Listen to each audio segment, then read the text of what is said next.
Hello and good morning students. Today we have discussed on this chapter number 6 recursion.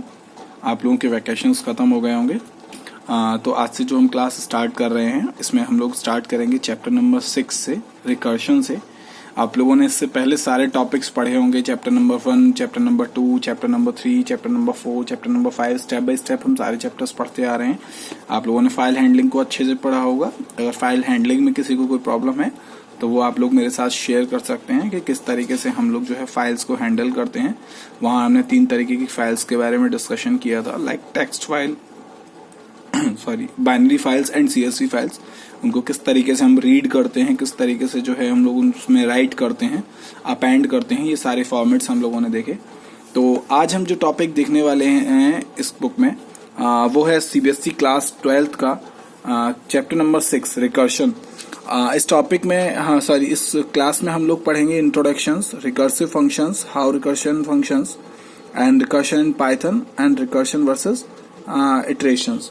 ठीक है, तो इस class में हम लोग स्टार्ट करते हैं रिकर्शन क्या है, रिकर्शन किस तरीके से हम लोग देखते हैं। चलिए स्टार्ट करते हैं रिकर्शन। सो रिकर्शन जस्ट लाइक अ लूपिंग, यानी कि आप लोग लूपिंग जानते हैं। रिकर्शन और लूपिंग दोनों एक ही चीजें हैं। अब आप कहेंगे कि सर ऐसा कैसे हो सकता है, अगर लूपिंग और रिकर्शन एक ही चीजें हैं तो लूपिंग से जब हमारा काम चल रहा था तो रिकर्शन क्यों? ठीक, बट यहाँ थोड़ा सा जो है अंतर है, लेकिन है एक ही चीज। लूपिंग और रिकर्शन बिल्कुल एक ही चीज है। यहाँ पर भी वही वर्क होगा जो लूपिंग में होता था। ठीक है, वो कैसे हम लोग देखते हैं कि लूपिंग में क्या होता है कि हम जैसे कोई लूप लगाते हैं और आप वहां पर कोई पैरामीटर से आर्गुमेंट पास कर देते हैं, जैसे कोई हमने कंडीशन दे दी, तो हमारा लूप तब तक वर्क करता है जब तक हमारी उस कंडीशन तक वो नहीं पहुंच जाता।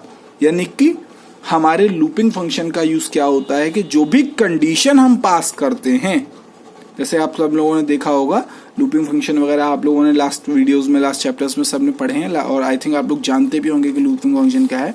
क्लास 11th में भी आप लोगों ने देखे होंगे। तो लूपिंग फंक्शन का सिंपल सा मतलब होता है कि जो कंडीशन आपने किसी प्रोग्राम में प्रोवाइड करी है वो उस कंडीशन तक तब तक वर्क करेगा जब तक उस कंडीशन पर वो नहीं आ जाता।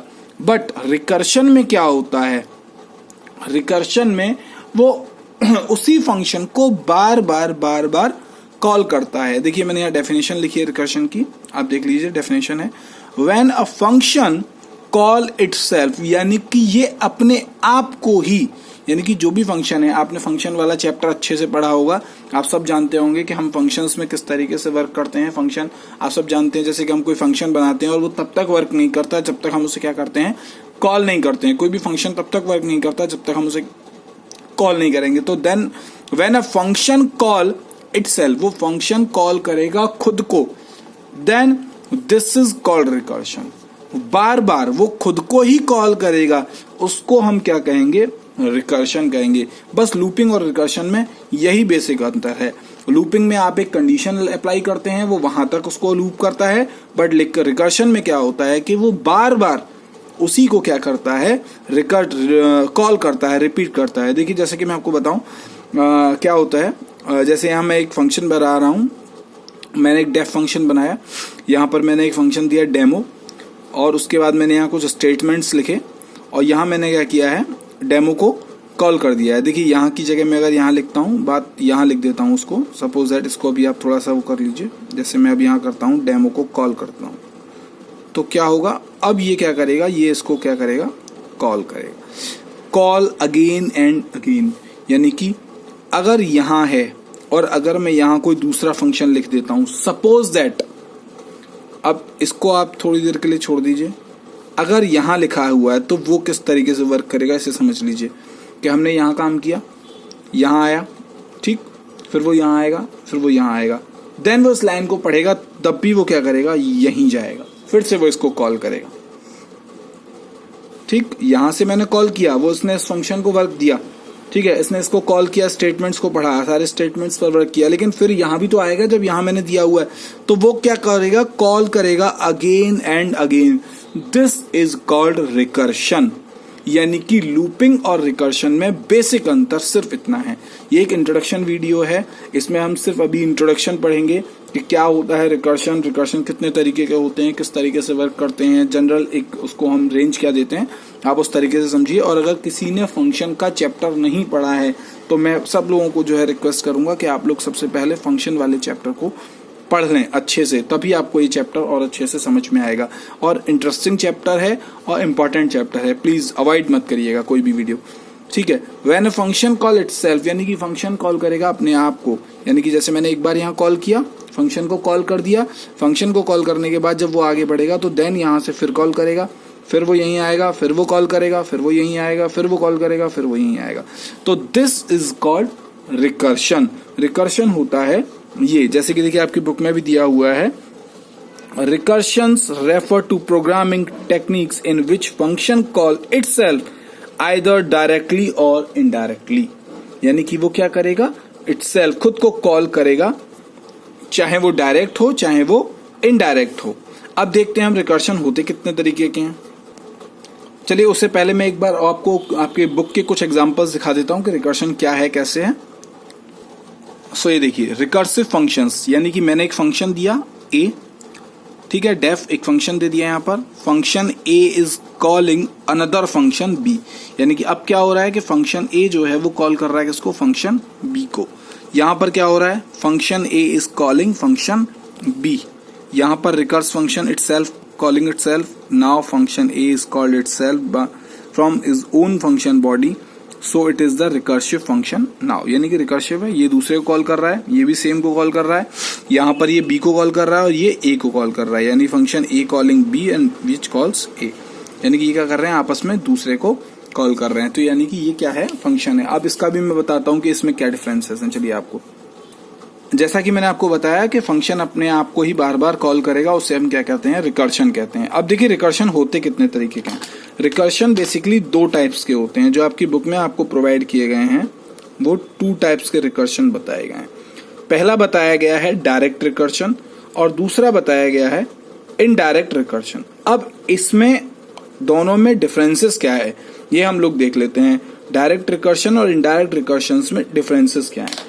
देखिए डायरेक्ट रिकर्शन का मतलब होता है इस एग्जांपल से, इट मींस जब हम किसी फंक्शन को डायरेक्टली कॉल कर रहे हैं, यानी कि ये, अब मैं इसको कह सकता हूं डायरेक्ट रिकर्शन। डायरेक्ट रिकर्शन क्यों, क्योंकि मैंने जो है यहां इसको कॉल किया था, इसके बाद यहां आया, अब यहां आया, यहां, अब ये इसको क्या कर रहा है, डायरेक्टली कॉल कर रहा है।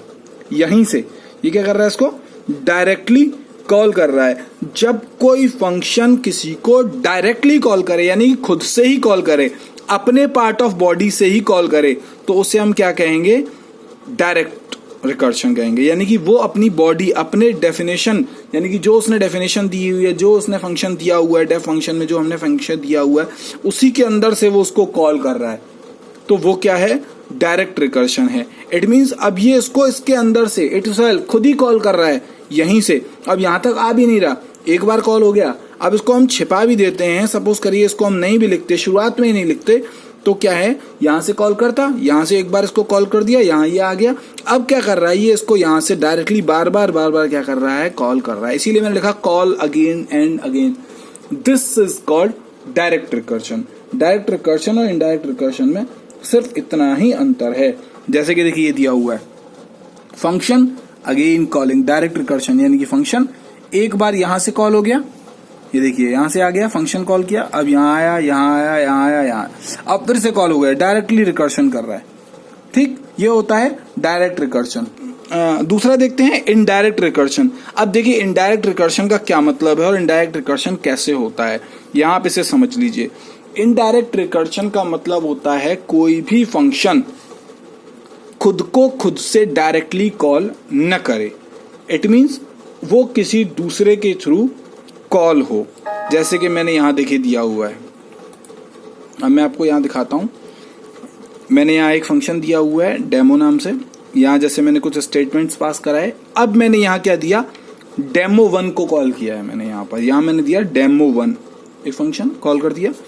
अब मैं यहां दूसरा फंक्शन देता हूं, फंक्शन दिया मैंने डेमो 1, यहां मैंने क्या किया, 3 स्टेटमेंट्स जो भी पास करा है। अब मैंने क्या किया, यहां कॉल किया है डेमो को। इट मीन्स मैं जो कॉल कर रहा हूं पहले वाले फंक्शन को, वो कर रहा हूं दूसरे फंक्शन से, और पहले वाले फंक्शन में कॉल कर रहा हूं दूसरे वाले फंक्शन को। यानी कि मैं किसी भी फंक्शन को किसी भी जगह डायरेक्टली कॉल नहीं कर रहा हूं। ये ध्यान रखिएगा, डायरेक्टली कॉल नहीं की जा रही है। फर्स्ट फंक्शन में सेकंड वाला फंक्शन कॉल हो रहा है और सेकंड वाले फंक्शन में फर्स्ट वाले फंक्शन को कॉल हो रही है। यानी क्या होगा, ये यहां आएगा, यहां नहीं काम करेगा, यहां आएगा तो यहां काम करेगा भाई ये आएगा, यहां काम करेगा, फिर यहां देखेगा तो फिर से क्या करेगा, फिर यहीं जाएगा, फिर यहां आएगा, फिर यहां आएगा, फिर ये काम करेगा, फिर ये आगे बढ़ेगा। इसे कहते हैं इनडायरेक्ट रिकर्शन। इट मीन्स जब हम फंक्शन को डायरेक्टली कॉल न करें उस केस में हम उसे कहते हैं इनडायरेक्ट रिकर्शन। ओके, सो चलिए देखते हैं इनडायरेक्ट रिकर्शन का भी एक एग्जांपल। देखिए यहां दिया हुआ है, हमने एक इनडायरेक्ट रिकर्शन बनाया। इस फंक्शन को हमने यहां से कॉल किया और इसको हमने क्या किया है यहां, ठीक है। ये यहां से इसको कॉल किया, फिर यहां से इसको कॉल किया, यहां से इसको कॉल किया, यहां से यहां जा रहा, ठीक।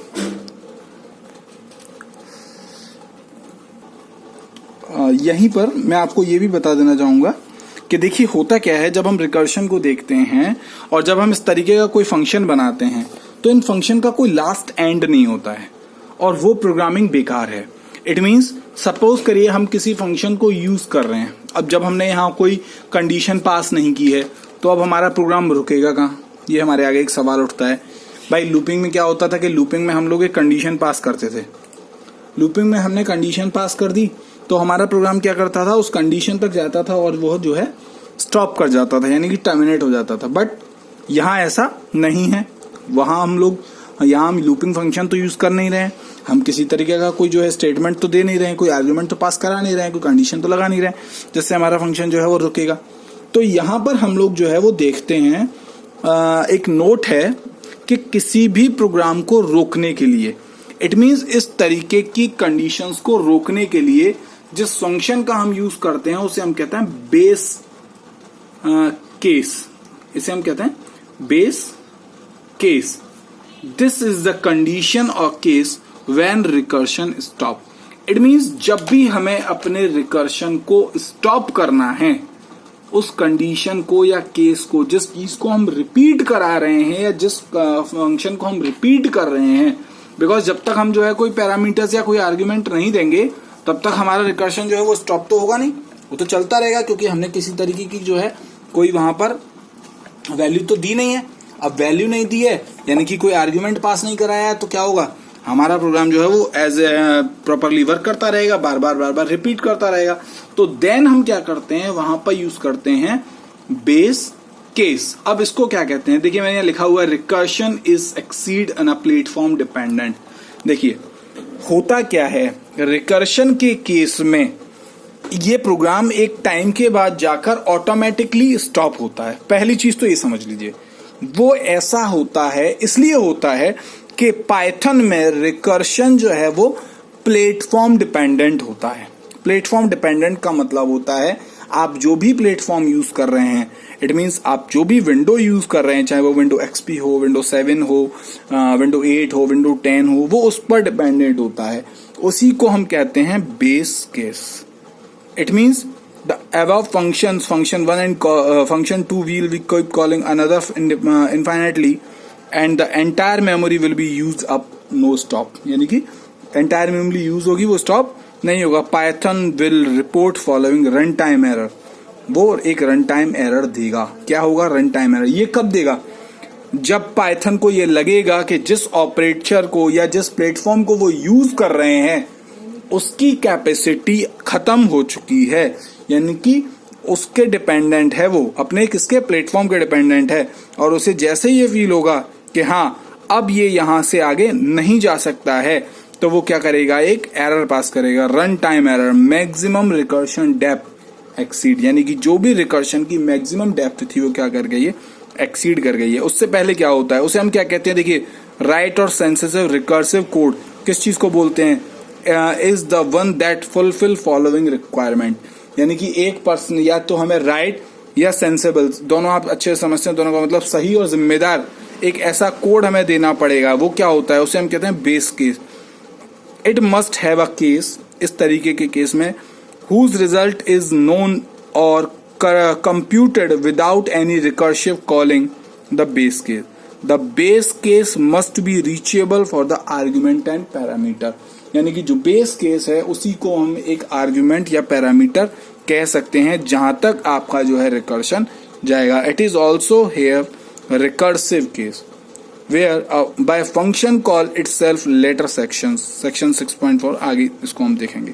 It means late case का मतलब होता है कि आप उस वैल्यू की बात कर रहे हैं जहां पर आपका फंक्शन जो है वो लास्टली वर्क करेगा, यानी कि स्टॉप करेगा। ये पूरे तरीके से आपके प्लेटफॉर्म पर डिपेंडेंट होगा कि आपका प्लेटफॉर्म कहां तक और कितना वर्क करता है। लेकिन देखिए कभी कभी क्या होता है कि किस तरीके से हम बेस केस का यूज करते हैं, कैसे बेस केस का यूज किया जाएगा, ये हम लोग नेक्स्ट वीडियो में देखेंगे, अपने नेक्स्ट आगे के टॉपिक्स में देखेंगे। वहां पर इसका हम प्रॉपरली मैं आपको यूज करके बताऊंगा कि बेस केस का यूज कैसे किया जाता है। बट लेकिन अभी आप ये समझिए कि इनडायरेक्ट केसेस क्या होते हैं, इनडायरेक्ट रिकर्शन क्या होता है, डायरेक्ट रिकर्शन क्या होता है, because this is the introduction video. और इतना मतलब मैंने आपको बता दिया कि उसे हम बेस केस कहते हैं जब हमारा जो है रिकर्शन स्टॉप नहीं होता है, या होगा तो उस कंडीशन में जो है लास्ट जो वैल्यू होगी वो क्या कहलाएगी, बेस केस कहलाएगी। ठीक है, जो लास्ट वैल्यू होगी जहां हमारा रिकर्शन क्या करेगा, स्टॉप करेगा। और जैसे ही वो प्लेटफॉर्म डिपेंडेंट स्टॉप कर जाएगा उसके बाद हमारे पास एक एरर फाइंड होगा, सॉरी डिस्प्ले होगा, उसे कहेंगे हम run time error, maximum recursion depth exceed. ठीक है, चलिए इसको हम एक आगे से और अच्छे से समझने की कोशिश करते हैं। देखिए यहाँ दिया हुआ है, recursion is a technique for solving a large computational problems, यानी रिकर्शन क्या है, वो क्या है कि ऐसी टेक्निक है जो सॉल्व करेगी large computation problem of repeatedly applying the same procedure, यानी कि जो बहुत लंबा रिपीटेडली फंक्शन होता है, टू रिड्यूस इट, उसे कम करेगी, to successfully smaller problems. A recursive producer process has two parts, one और more base case and a recursive steps. ठीक है, अब आगे देखते हैं। चलिए देखिए, जैसे कि हमें एक प्रोग्राम दिया गया है, इस प्रोग्राम के थ्रू हम लोग इसको यहाँ समझने की कोशिश करेंगे कि कैसे हम लोग जो है रिकर्शन का यूज करते हैं, रिकर्शन का क्या मतलब है। तो write a recursive function that compute the sum of numbers 1 to n, get the value of last number of n from user, यानी कि आपको क्या करानी है, get the value of last number, यानी कि जो गेट कराना है last number of n user से। ठीक है, रिकर्स कराना है, write a recursive function that compute sum of the number 1 to n। चलिए इस फंक्शन को हम प्रैक्टिकली करके देखते हैं कि प्रैक्टिकली ये फंक्शन कैसे वर्क करता है। सो ये देखिए, यहाँ मैंने ये प्रोग्राम लिख लिया है और जी बुक में आपकी में प्रोग्राम दिया है। सबसे पहले हमने एक डेफ फंक्शन लिया है जिसको हमने सम n फंक्शन से डिनोट किया है, n दिया है उसमें पैरामीटर्स। इफ यहाँ पर हम एक लूप लगा रहे हैं, लूप के तरीके से हम इफ को यूज कर रहे हैं, आप ये मत कहिए कि हम यहाँ लूप लगा रहे हैं, सिर्फ एक इफ स्टेटमेंट हम यूज कर रहे हैं। n is equal to 1। ठीक है, आगे हमने एक रिटर्न पास कराया है 1, यानी कि ये क्या करेगा, ये फंक्शन को रिटर्न करेगा वैल्यूज को, यानी कि जो फंक्शन जो है रिटर्न फंक्शन का क्या मतलब है, वो रिटर्न करता है फंक्शन को वैल्यू को। देन एक एल्स लगाया, अगर ऐसा नहीं है तो फिर क्या करे, रिटर्न n प्लस सम n माइनस 1। फिर हमने क्या किया है, एक वैल्यू नीचे दी है लास्ट 4, यानी कि काउंट हमारी कहां से हो, लास्ट वैल्यू कहां से काउंट हो, हमारी 4 से काउंट हो, वो हमने वहां दिया है। उसके बाद दिया है हमने s सम लास्ट, यानी कि देखिए आपके प्रोग्राम को जो है आपकी बुक में कंप्लीटली जो है डिस्क्राइब भी किया गया है। सबसे पहले हम लोगों ने एक जो है फंक्शन पास करा दिया, दूसरी लाइन जो हमारी कहती है विद फंक्शन कॉल कंप्यूटर 4, यानी कि अब जो फंक्शन वो जो है हमारा फंक्शन है वो सबसे पहले किसे कॉल करेगा, 4 को कॉल करेगा, बिकॉज हमने लास्ट वैल्यू 4 यहाँ पर पास करा दी है, ये हमने यहाँ 4 पास करा दिया है, इसलिए क्या करेगा, ये 4 को हमें कॉल करेगा। ठीक है, एट लाइन 11, यानी कि 11 लाइन पर या जहां भी कहीं ये दिया हुआ है उसको control shift to the line 3। ठीक है, यहाँ पर मैंने लिखा हुआ है, देखिए ये देखिए ये दिया हुआ है यहाँ पर क्लियरली, आप लोगों को सारी चीजें एक्सप्लेन की हुई हैं। Where the code of compute begins, parameters num takes like 4, हमने वहां कंप्यूट की जगह सम दिया हुआ है। At line 4 condition num is equal to 1 false, so control shift to else part, यानी कि अब जो है शिफ्ट करेगा वो एल्स पार्ट पर शिफ्ट करेगा। Calculate return the num plus sum, यानी कि जो हमने नम की जगह जो n दिया हुआ है n प्लस कंप्यूट, देखिए मैं आपको दिखा देता हूं, ये देखिए दिया हुआ है यहाँ पर, आप सभी लोगों को शो हो रहा होगा n प्लस सम n माइनस 1, यानी कि नंबर माइनस 1 या n, दैट इज S4, यानी कि नंबर हमारा क्या होगा, n क्या होगा हमारा 4, कंप्यूट 4 माइनस 1, कंप्यूटर जो भी हमारा क्या करेगा 4 माइनस 1 करेगा, क्योंकि हमने लास्ट वैल्यू क्या पास करा दी, यहाँ पर 4 पास करा दी है, हमने ऑलरेडी यहाँ ले ली है, इसलिए हम क्या कह रहे थे, वहां क्या कह रहे थे, यूजर, आपका क्वेश्चन कह रहा है यूजर से लेनी होगी, लेकिन हमने यहाँ क्या किया, पहले से ही पास करा दी है वैल्यू, लास्ट हमने यही दे दी है कि हमारी लास्ट वैल्यू क्या होगी, 4 होगी, ठीक। So since the value of compute 3 is not known, function compute is called the value of 3, अब वो कंप्यूट करेगा थर्ड वैल्यू को। इसी तरीके से आपको पूरा फंक्शन जो है यहाँ पर प्रोवाइड किया गया है, और देखिए इसका आंसर जो आना है, the sum of the series of 1 4 is 10, यानी कि हम क्या कर रहे हैं, सम कर रहे हैं सीरीज का, ठीक है। तो देखिए इसको यहाँ हम रन कराते हैं, यहाँ से हमने इसको रन कराया, रन कराते ही हमने देखा यहाँ पर प्रिंट क्या कर रहा है, the sum of the series from 4 is 10, यहाँ से हमारी सीरीज का क्या पूरा ऐड, सीरीज का क्या हो गया, ऐड जो है वो क्या हो गया, 10 हो गया। अब कैसे हो गया, देखिए लास्ट वैल्यू क्या है हमारी, लास्ट वैल्यू क्या है हमारी 4 है, तो 4 और 3 5 6 7 और 2 9 प्लस 1, तो हमारा टोटल क्या हो गया, 4 इज 10, यानी कि 4 लास्ट वैल्यू है और टोटल उसकी सीरीज का सम क्या हो गया हमारा 10 हो गया। ये यहाँ पर दिया हुआ है कंप्लीटली, देखिए आपको यहाँ डिस्क्राइब किया गया है, एक एक स्टेप आपको आपकी बुक में क्लियरली बताया गया है।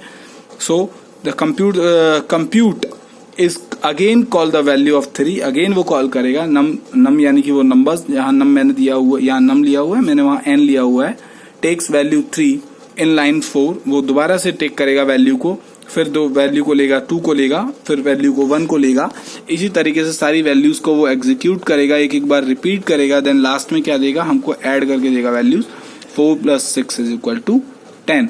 इट मीन्स अब यहाँ क्या बचा है, हमारी पहली वैल्यू क्या हो गई, 3 प्लस 3 प्लस 6 हो गया, उससे पहले क्या था हमारा, इस तरीके से हमारी ये कैलकुलेशन यहाँ पर जैसे मैं आपको करके दिखाता हूँ कि लास्ट वैल्यू क्या है हमारी, वो है 4, आगे की जब हमारी उस वैल्यू को वो लेगा तो क्या करेगा, हमारी आगे की वैल्यूज क्या है, 3 2 एंड 1, यही तो वैल्यू होंगी जब हम पीछे की साइड से चलेंगे, तो 4 3 प्लस 3, यानी कि इन दोनों को ऐड करेगा, 3 प्लस 3 4 प्लस 6, ये हमारा क्या हुआ, वैल्यूज को सीरीज को सम करने का प्रोग्राम हो जाएगा। सो राइट रिकर्सिव फंक्शन, ये रिकर्सिव यानी कि बैक साइड से इसने रिकर्ड किया, फंक्शन को ही कॉल किया, जो हमने यहाँ वैल्यू पहले पास करा दी है। अगर यूजर से लेते तो ये यूजर के थ्रू एंटर कराते, हम यहाँ इनपुट फंक्शन लेते पहले, यहाँ पर इनपुट फंक्शन नहीं लिया गया है, यहाँ इसने कहा है कि इनपुट फंक्शन को पहले, यहाँ सॉरी हमने यहाँ क्या कहा है, get the value of last number and from user, user से लेनी है, बट लेकिन यहाँ हमने इनपुट फंक्शन देने की जगह मेन फंक्शन में क्या किया है, लास्ट इज इक्वल टू 4 करा दिया है। इसी की जगह आप क्या कर सकते थे, int is equal to int input, यानी कि यहाँ पर आप क्या कर सकते थे, इंट इनपुट कर सकते थे, तो वहां पर आपको फिर वैल्यू क्या करनी पड़ती, प्रिंट करनी पड़ती है, ये सब यहाँ से हट जाता, लास्ट इज सम ये सब यहाँ पर हट जाता। यहाँ पर हमको जो है मेन फंक्शन में क्या डालना पड़ता, इंट कराना पड़ता, यानी कि किसी भी एक फंक्शन में हम जो है वैल्यू को क्या कराते, इनपुट कराते, और देन फिर इस फंक्शन को क्या कराते, हम रिपीट कराते। तो this is called the recursion function, ये है हमारा recursive function. I hope so आप लोगों को ये वीडियोस अच्छी लगी होगी, समझ में आई होगी, और ये कॉन्सेप्ट आपको समझ में आए होंगे। अगर आपको कोई भी डाउट है किसी तरीके का तो प्लीज मुझे बताइए, मैं उस फंक्शंस को, उन कंडीशंस को, उन डाउट्स को आपको क्लियर करने की पूरी से पूरी कोशिश करूंगा। अगर आपको मेरी वीडियो पसंद आई है, मेरा एक्सप्लेनेशन अच्छा लगा है, तो प्लीज ज्यादा से ज्यादा लोगों को मेरी वीडियोस को शेयर करिए, लाइक करिए, और प्लीज ज्यादा से ज्यादा लोगों से मेरा चैनल सब्सक्राइब कराइए, और सब्सक्राइब खुद भी करिए। Thanks for watching, thanks.